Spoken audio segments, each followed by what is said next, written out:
In my previous video, I've shown that this unit as a Hamilton ventilator has some issues with the flow, and it cannot calibrate the flow sensor for some reason. We looked into the logs and also the investigation of that we had. We come down to either this sensor to be faulty. This is the initial sensor that it was on it. By looking at it, I didn't see anything problem as severe that it could be visible to eyes. I couldn't find anything problem with it, but however, I've ordered another new one just in case if this one was the problem.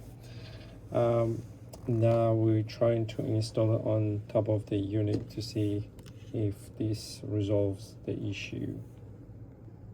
So I had to change my camera view. I don't have the facility to put the camera on top of the a holder, which I will be getting it very soon. So I've already connected the cable, disconnected the cable from the old flow sensor, and I'm putting it onto this. I'm just going to connect it. Let's see if this resolve the issue. My suspect is to this section of the unit than that, but let's see if this will resolve the issue. I'm just gonna pass through the cabling and the tubings properly so it doesn't get kinked anywhere down along the track. So as soon as you connect that, you bring the main unit and then you connect that. I'm just trying to separate this for now, just put that away. I'll put these other things away. So your black piece in here, it has to go, like if you look at that, it has to go through that opening there. So I need to fit it somehow that it will get into that area. Just trying to maneuver my way in.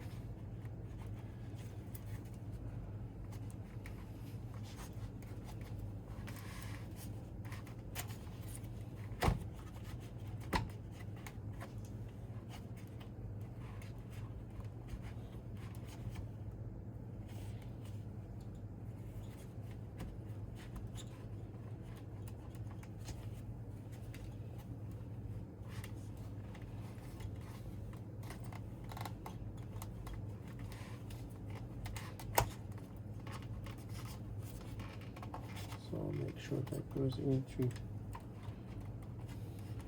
this one sits properly. I'll just double check everything fitting is perfectly fitted. I'll run the tube down the track, just I don't have to deal with any kinked tubing.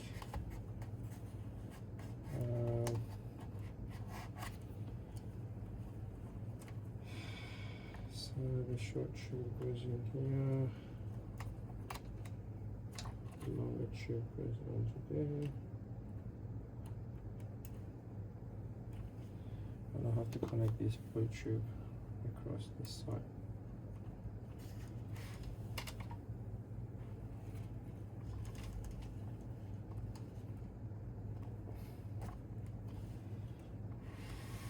We try to put the top case in.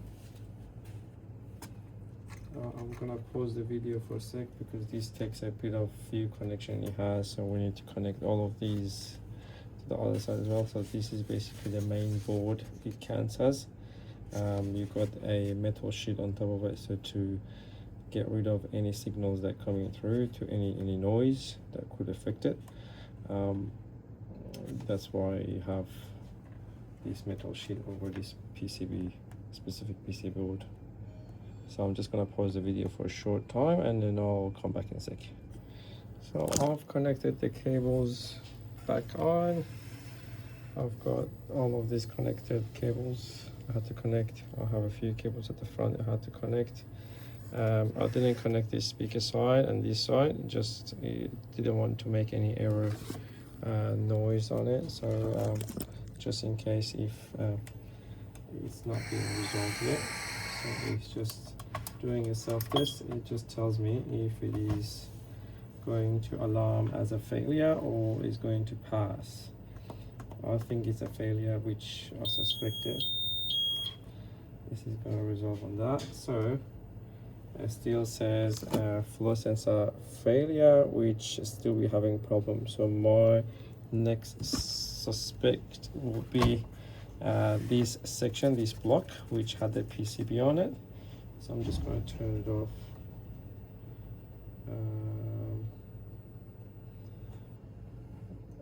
Let me turn this one off, and then I'll have to disconnect these cables at the top and then dismantle again the units, and then try to order the second part. I'll try to order part one at a time, just because I always start from the simplest repair, simplest part of the repair, than digging a bit more. And plus this part didn't have that much of a price. So again, we have to open up this section again. So if you want to watch how I open it up, then you can watch me how I am dismantling all these cables.